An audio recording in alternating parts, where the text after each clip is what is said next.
的自然课。这个世界有好多的为什么，值得我们去探索。让我们跟着创造宇宙的上帝，一起来学习生活中奇妙的大小事。各位大朋友、小朋友，大家好！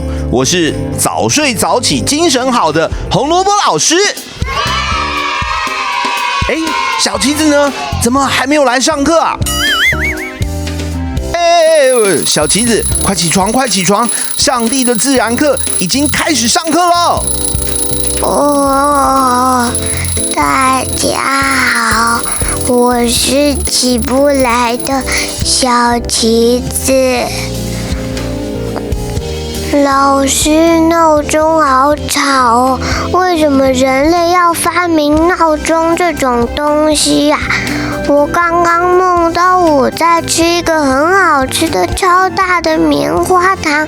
如果闹钟没有吵我，你没有来叫我起来，我一定可以吃到我想要吃棉花糖。这样子哦。哎呦，原来小旗子在生闹钟的气啊！那不然今天我们就来学跟闹钟有关的事情好了。好，我可以起来了啦。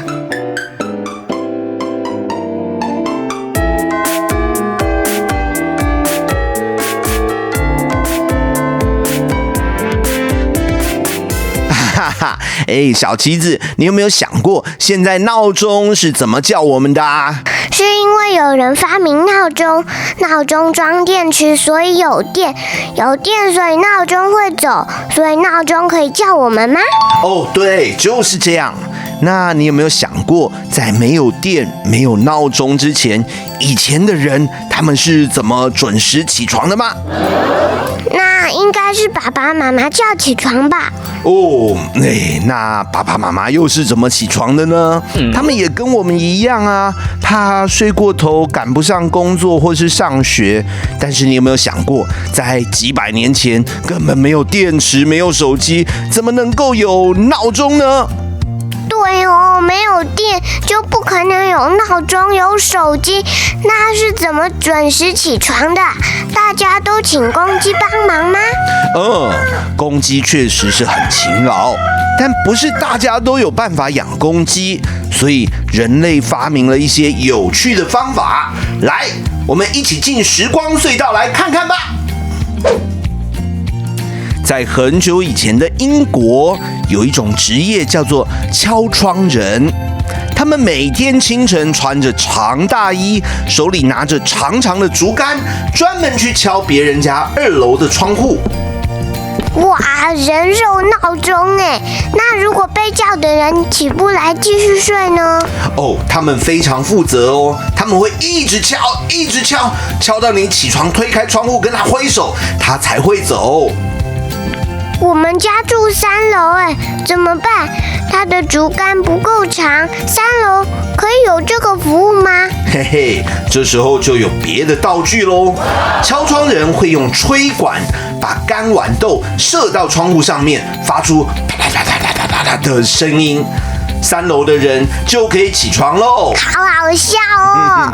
对呀。那晚上呢？敲窗人晚上也会服务吗？晚上可以靠蜡烛的魔法哦。以前的人在蜡烛上先刻好时间，并且在特定的位置插进几颗小钉子。蜡烛下面放一个金属托盘，当蜡烛烧到那个刻度的时候，就是上面标示的时间，然后烧到那个地方，因为蜡油融化了，钉子就会掉下来，叮一声掉进盘子里。这就是提醒时间的工具啦。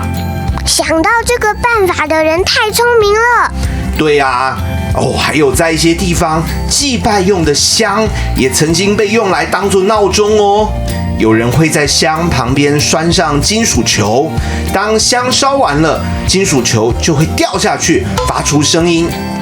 还有另外一个有一点恐怖的办法，19世纪有一位美国的学者甚至记载了，有人会把香夹在脚趾头中间，烧到脚趾的时候就会很烫很烫很烫，然后他就知道要起床喽。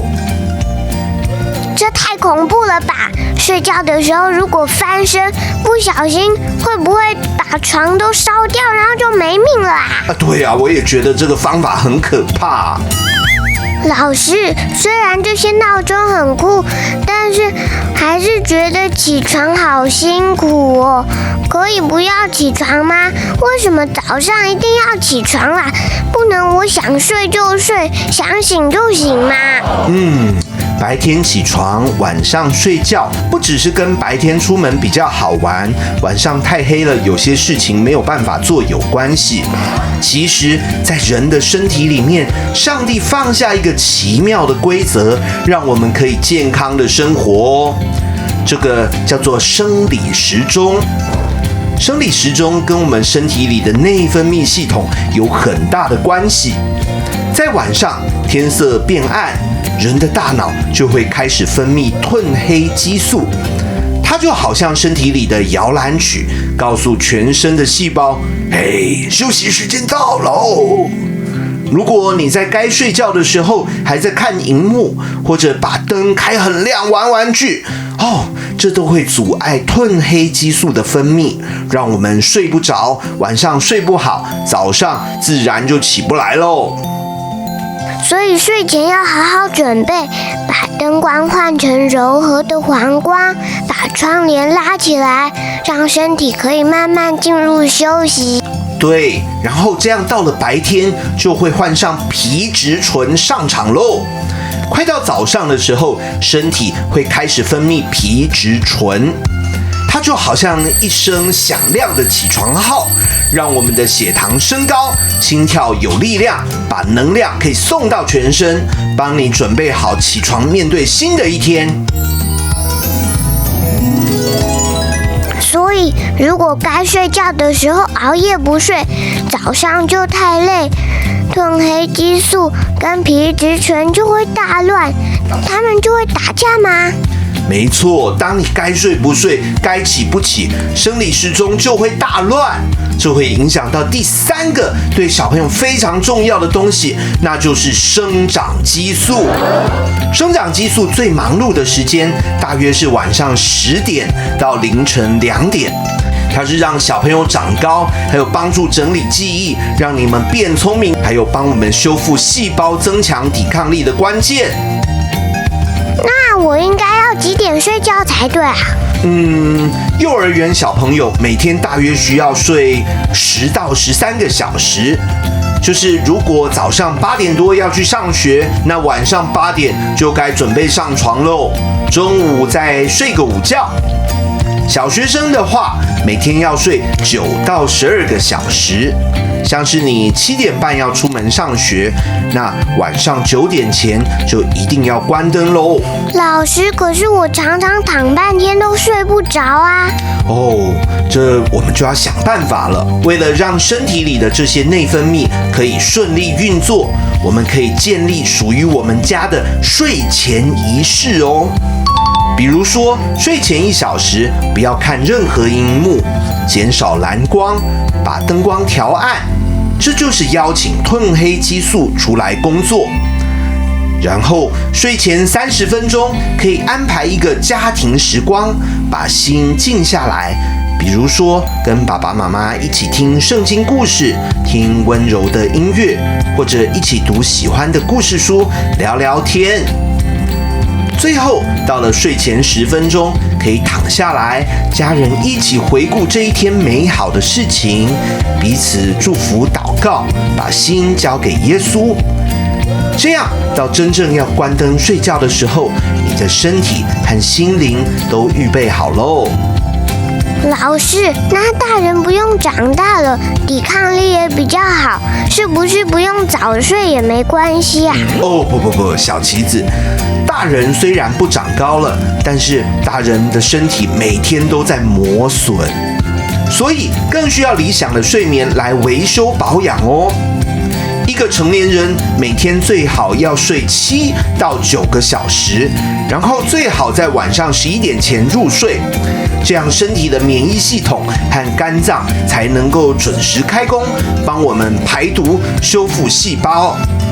所以每一位大人试着在睡前1小时放下荧幕，不要让蓝光赶走我们的褪黑激素，做一点让自己放松的事情，把一天的压力跟烦恼都交给上帝。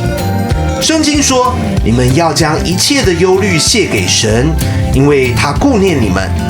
准时睡觉其实就是对上帝最棒的信任哦。各位大朋友小朋友，圣经告诉我们，你们要谨慎行事，不要像愚昧人，当像智慧人，要爱惜光阴，因为现今的时代邪恶，不要做糊涂人，要明白主的旨意如何。当我们学习好的作息，其实也是在学习成为一个有智慧的人。我们可以照顾身体，学习用上帝给我们最好的方法，使用他创造的时间，这就是敬拜上帝。因为上帝也告诉我们，我们的身体是他赐给我们的礼物。圣经说，它是圣灵的殿，就是说，我们的身体是上帝居住的地方哦。我们要好好接待他，所以照顾好身体也是在爱上帝咯。没错，圣经里摩西跟上帝祷告说，求你指教我们怎样数算自己的日子，好叫我们得着智慧的心。这就是在提醒我们要珍惜时间，爱惜光阴。我明白了，上帝给每个人的一天都是24小时。懂得数算日子的人，会知道什么时候该努力玩，什么时候该认真睡。对，刚刚说到这段经文里面，要爱惜光阴，是因为现在的世代很邪恶。邪恶指的不一定是我们去做坏事。我们都知道要做好的事情，但是邪恶有的时候是我们知道我们应该做好的选择，但我们却没有去做。比如说，该睡觉了，却还想要玩；该复习功课了，却还是拖拖拉拉，没有珍惜时间。当我们学会依靠上帝，安排每一个时光，我们的心就会变得很清亮。能听见上帝对我们说的话，这就是智慧的心。小棋子，那我们现在一起把手放在心上，来跟上帝说话吧。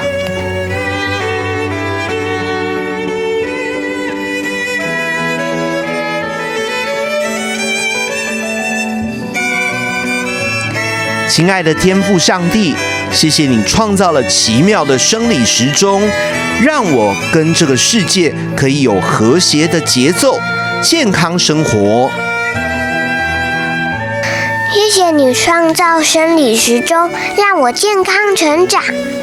谢谢你让褪黑激素带我进入美梦，让生长激素帮我长大。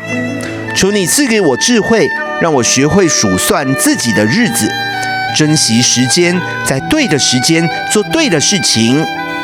求主帮助我做管理时间的小达人。主耶稣，请帮助我建立早睡早起的好习惯，好好保养我的身体，迎接你在我里面居住。谢谢你住在我里面，我要好好接待你。主耶稣，求你每天早上敲敲我心里的窗户，让我睁开眼的第一秒就充满喜乐地对你说，主耶稣，我醒了，我爱你。谢谢你给我崭新的一天，晚上我也安然入睡，奉耶稣的名祷告，阿们，阿们。最后，我们要邀请所有的小朋友在你们家召开一个好好睡家庭大会。好好睡家庭大会，这会议要讨论什么？你可以跟爸爸妈妈坐下来，一起讨论出你们家的好好睡流程哦。比如说，定下全家人几点应该要熄灯。你可以根据年龄算出大家该睡觉的时间，然后想一想专属于你们家的睡前仪式。比如说，先说一句“我准备要去梦里玩了”之后，然后就可以开始你们的睡前仪式哦。还有爸爸妈妈要设定在几点放下手机，让自己的脑袋安静下来。然后最重要的就是开始执行。今天上帝的自然课就在这里下课喽，祝大家健健康康，早睡早起。我们下次见，拜拜，拜拜。